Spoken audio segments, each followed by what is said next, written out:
that campaign claimed another life. I've seen the videos from several angles, and it's sickening.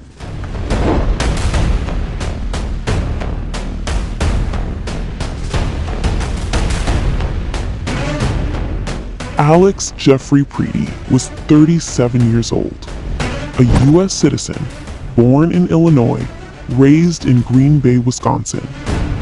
He was a registered nurse working in the intensive care unit at the Minneapolis VA hospital. A healthcare worker trained to save lives. Pretti was also an avid outdoorsman, a competitive cyclist, and a University of Minnesota graduate with a background in science and research. Family and neighbors described him as someone with a great heart. He legally owned a semi-automatic handgun and had a concealed carry permit, but there was no history of violence, no criminal record, only minor traffic violations. Pretti was politically active and had participated in protests, including after the 2020 killing of George Floyd, and more recently, against federal immigration enforcement operations.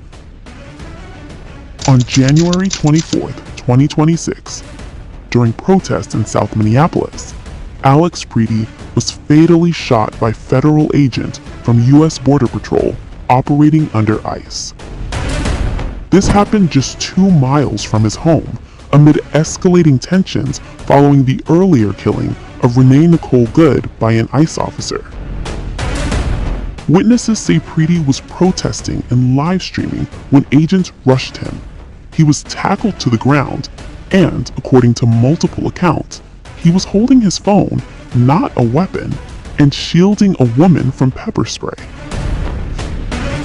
Federal officials, however, claim Pretti reached for a holster and posed an immediate threat. Seconds later, gunshots rang out. Pretti was pronounced dead on the scene. His family said they learned of his death through media reports and struggled to get answers from authorities.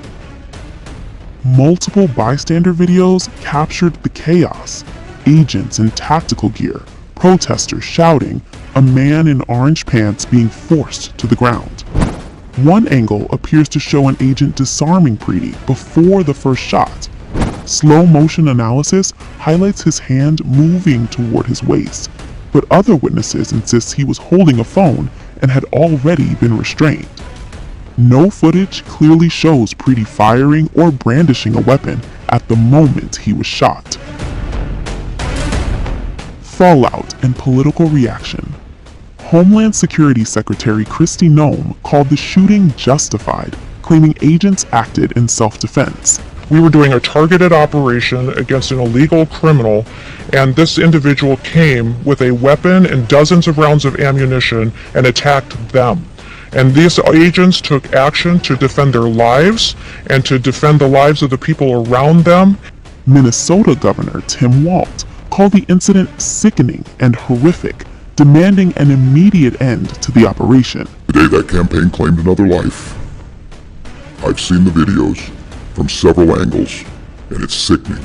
Minneapolis Mayor Jacob Frey said the city lost another neighbor and moved to block ICE operations through the courts. These kinds of operations in other places, in other countries, but not here in America.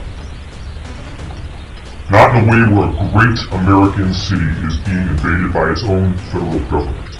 Your children will ask you what side you were on. Your grandchildren will ask you what you did to act to prevent this from happening again. President Trump, meanwhile, called Pretti a would-be assassin, a claim that video evidence and witness accounts continue to challenge. One man, 2 versions of events, and a city demanding answers.